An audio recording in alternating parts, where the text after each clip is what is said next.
हर हर महादेव शिव भक्तों, क्या आपके मन में कभी यह प्रश्न उठा है, मैं तो रोज पूजा करता हूँ फिर भी मेरे घर में कष्ट क्यों है?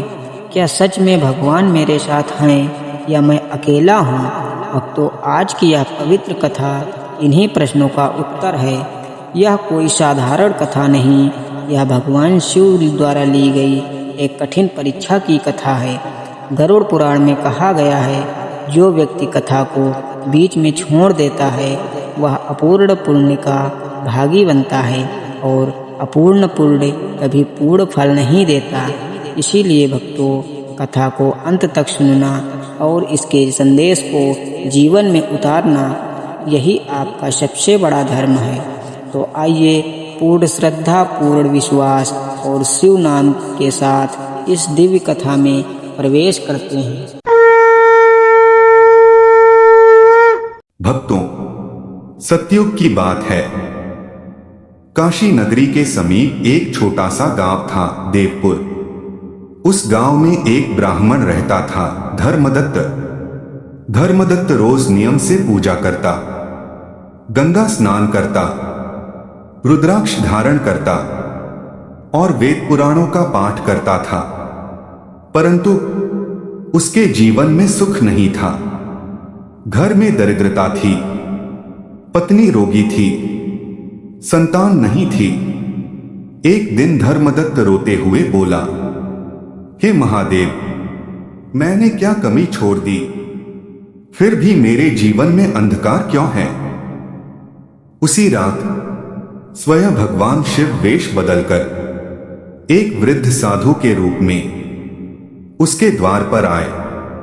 साधु ने कहा, वत्स, तू रोज पूजा करता है, पर क्या तू रोज गौ माता को भोजन कराता है? धर्मदत्त बोला, महाराज, कभी कभी दे देता हूं, पर रोज नहीं। पहले घर का काम, फिर पूजा, फिर समय नहीं बचता। साधु मुस्कुराए और बोले, वत्स, जिस दिन तू सुबह पहली रोटी गौ माता को खिलाएगा, उस दिन से तेरे भाग्य का द्वार खुल जाएगा। इतना कहकर साधु अंतर्ध्यान हो गए। अगली सुबह धर्मदत्त ने घर की पहली रोटी गौ माता को दी। जैसे ही गाय ने रोटी खाई, उसकी आंखों से आंसू बह निकले।